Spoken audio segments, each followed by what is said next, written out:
TG, hindi ka na namin i-challenge na mamigay ng 1 milyon.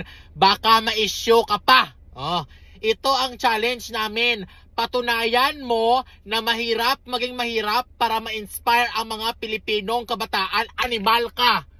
Una, gusto nyo, akyatin ko ang mga falls. Ngayon naman gusto nyo, pati kabalasugan ng mga kabataan, ipasa nyo sa akin.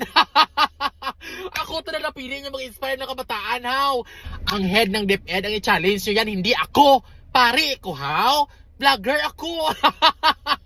Ano ito na pakialam ko sa mga inspire sa mga kabataan na yan? Ano makuha ko sa mga kabataan na yan?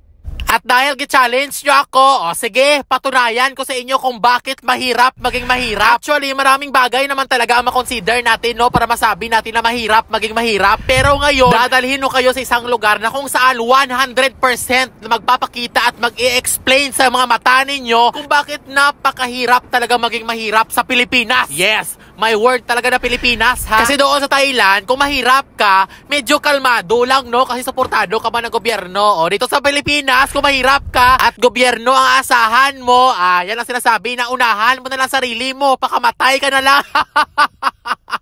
Wala kang asahan sa gobyerno. Ayan, kung nakita ninyo sa Starbucks ako, no? Kasi nga, nakichismis mo na ako sa issue ng Pilipinas ngayon. Kung totoo ba talaga na nabigay ang 1 million challenge?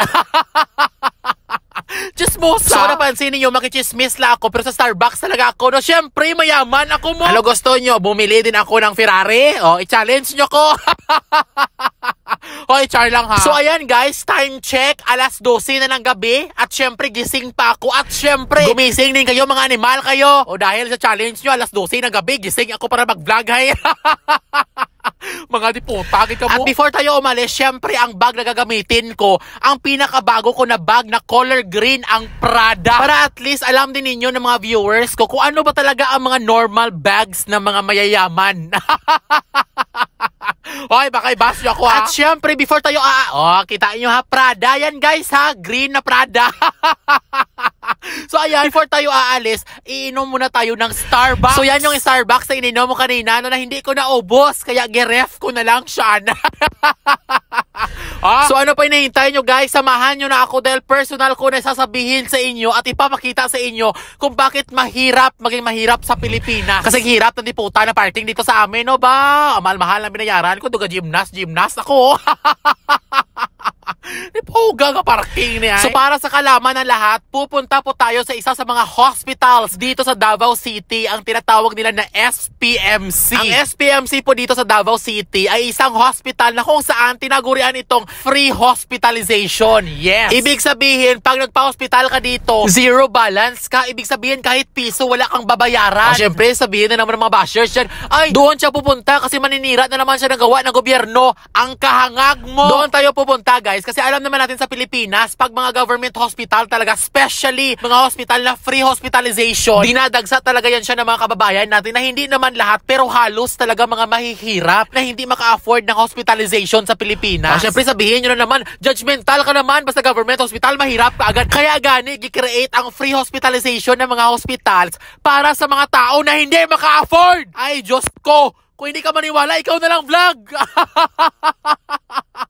Di puta ka na. So ayan guys, pinuntahan ko talaga in person, no, para maipakita ko talaga sa inyo ang sagot sa katanungan ninyo kung gaano ba talaga kahirap maging mahirap dito sa Pilipinas. Pero this time, ipapakita ko talaga ang main struggle talaga natin ng mga Pilipino, na mga mahihirap, no, ang hospitalization. So nakita ninyo guys, grabe, sa highway ka pa lang guys, sa front ka pa lang good guys ng SPMC guys, makita mo talaga kung gaano talaga kadami ang mga tao na nagatambay na sa labas. Dahil ang reality guys, government hospital siya, pero hindi na talaga nila kaya i-accommodate at papasukin ang mga tao sa sobrang daming nagpupunta at nagpapa-hospital doon.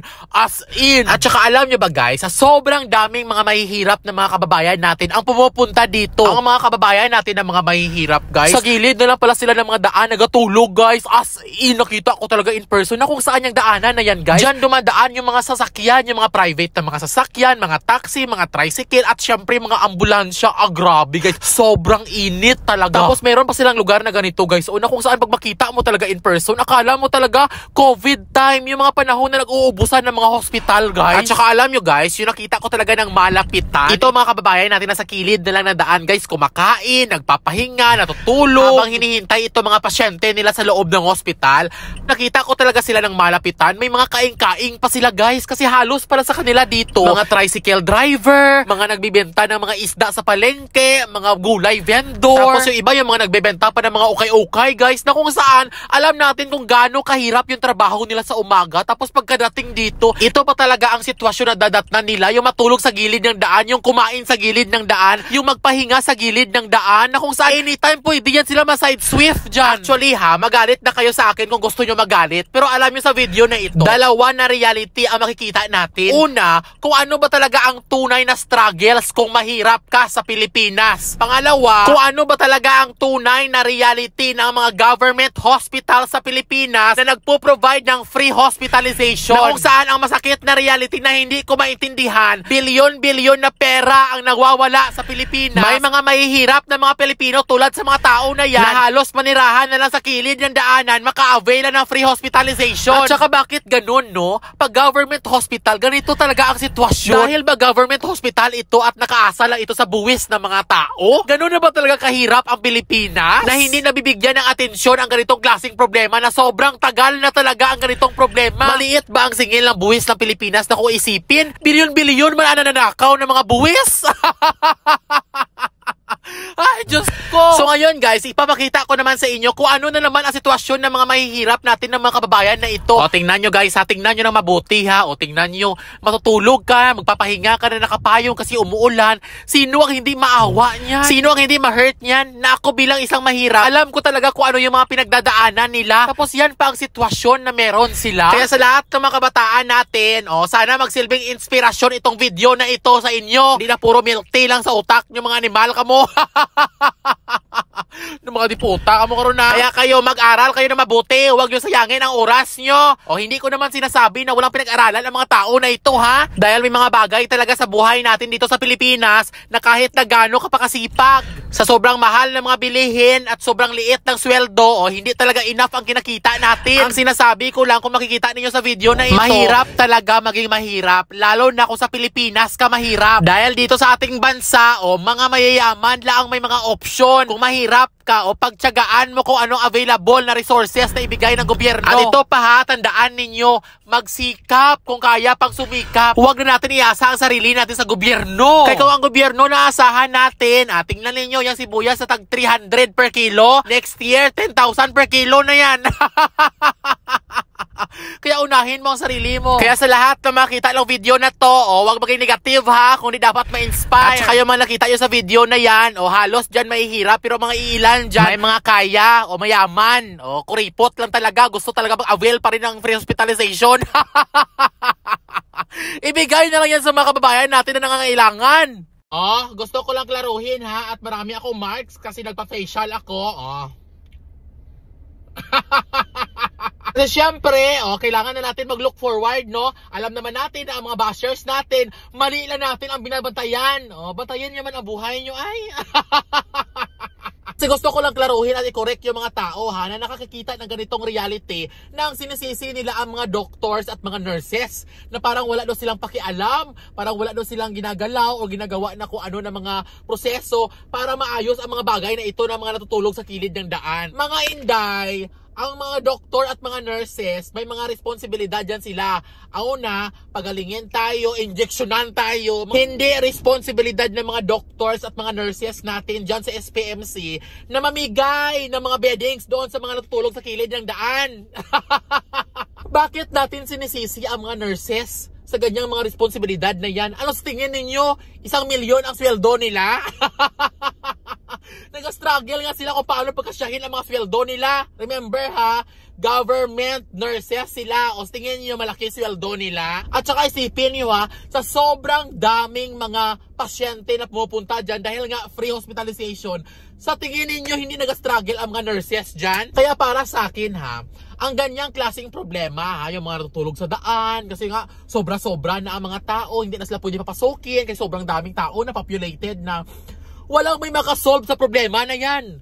Kahit na mabait ka pa na nurse or mabait ka pa na mga doktor dyan sa SPMC, kung pilitin man nila na magtulong sila, isa, dalawa ang matulong nila. Pero sa sobrang daming mga tao, mas pipiliin mo na lang na hindi tumulong. Kasi minsan pag tutulong ka, tapos dalawa lang matulungan mo, yung marami hindi, kasalanan mo pa. Para sa akin ha, vlogger ka man, nurse ka man, or doktor ka man, wala kami magawa dyan. Ako as a vlogger, makaya ko lang siguro is ipaalam ang ganitong problema, no? Kasi baka hindi nakita ng gobyerno. Para sa akin ha, gobyerno lang talaga ang makasolve ng problemang yan. Kasi sa ganyan kalaki na problema, tingin ko, hindi 1 milyon ang gagastusin mo dyan, kundi milyon-milyon. Gobyerno lang talaga ang makaayos niyan. At syempre, hindi din naman natin masisi ang gobyerno kung bakit hindi nila pinaprioritize ang ganitong problema kasi busy man sila kapaayos sa mga munisipyo. Ano ba, unahin natin ang ganito. Magpapasalamat din tayo sa gobyerno ha, kasi nga merong free hospitalization na tinayo dito sa Davao o sa buong Pilipinas. Magpapasalamat din tayo sa gobyerno ha, kasi nga merong free hospitalization na tinayo dito sa Davao o sa buong Pilipinas. Ang problema lang kasi, may free hospitalization nga, pero sa struggle nararanasan mo dyan, ulang na lang sabihin ng gobyerno, napakamatay na lang kamo ay. Pero seryoso ha, bago mag-end ang video na to, sana makita ng government itong video na to, no, at makita nila ang sitwasyon na mahirap natin. Yung nakita ninyo guys, Diyos ko, seryoso ha, wala pa yan. May mga time talaga dyan na grabe talaga kadami. Yung nakita ninyo na video, maliit lang yun kasi nga umuulan-ulan. Kung normal talaga, grabe talaga ang mga tao dyan. Maraming bagay sa Pilipinas na minsan hindi natin talaga kasalanan kung bakit mahirap tayo. Masipag tayo, wise tayo, kaya lang maliit lang talaga ang opportunity sa Pilipinas. Kaya minsan hindi natin pwedeng sisihin kung bakit gano'n ang sitwasyon nila. Intindihin natin sila. Ang sa akin lang naman, ang purpose ko dito, ipakita sa inyo ba kung ano ang struggles kung mahirap ka. Patunay lamang ito na kung pinapaaral tayo, mag-aral. Hindi nga sige ka online game. Habang bata pa tayo, gawin natin ang lahat man na makakaya natin. Sabihin man natin na, ay kung mag-aral ka, hindi naman ibig sabihin na maging mayaman ka. At least nag-aral ka. At least may diploma ka. At least may backup ka. At syempre, patunay din ito na kailangan din natin mag-save. O sa may mga trabaho dyan, magkuha ng insurance. At syempre, mag-save kung may pera. Hindi na kung may pera, kaabot mo sa Palawan or sa Baguio ka bakasyon. Mag-ipon. Hindi na sakit pala ng ulo mo, sakit pala ng tiyan mo, nagpa-SPMC ka na, nagpa-pre-hospitalization ka na, kaya wala ka naman magasto, kaya gibakasyon mo naman. Sana naman, huwag maging negative ang gobyerno sa video na ito ha. O, reality yan, pinapakita ko lang yan. Kung yan ang experience naman dito sa Davao, how much more kaya sa ibang lugar, di ba? Di ba? I should not laugh because it is frustrating. Bye. Hello everyone! So ayan guys, marami mga influencer na nagka-challenge sa akin dito sa Philbos. To sabi nila, naglaro daw sila dito, nagkaroon daw sila ng mga cellphone, ng mga TV. O tingnan natin kung totoo talaga to. O ngayon, ang gusto ko, maglaro ako dito dahil gusto ko magka-iPhone 15. O, o subukan natin guys ha. So una, maglaro na daw tayo dito sa tinatawag nila na ano to? Ayan, Mines. O lagay natin dito is, paano man to man? O 10 pa lang.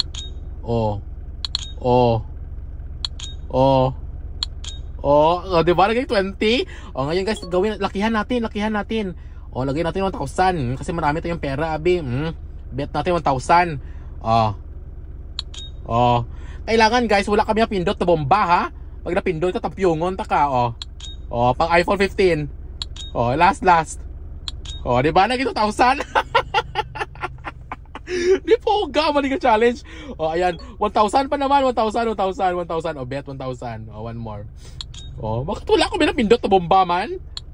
Isa pa. One more. Diba?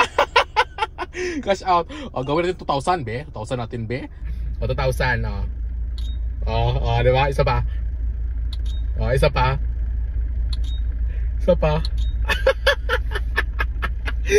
Puta ka na diba? One more guys, one more. Isa pa. 2,000 yun ha. One more. 4,000 na. Sino talaga nag-una-una lang challenge na ito man? So ayan guys, so nakita ninyo ang pera natin na 13,000 naging 17,000 o ganoon lang kadali. Pero syempre kasi nga gina-challenge ako at syempre may pera ako ng konti. O sa lahat ng gusto maglaro, ilalagay ko ang kanilang link sa comment section. Pero guys, again, baka naswertehan na talaga ako kaya wala mga bomba, no? O kayo guys, hindi ibig sabihin na maswerte ako, maswerte din kayo. O careful sa paglaro at hindi ito pwede sa mga bata. At syempre, kailangan ilaro nyo yung available nyo na pera, hindi na pambigas-bigas na laro nyo pa. O ayan, maglaro pa ako ha, kasi iPhone 15 eh.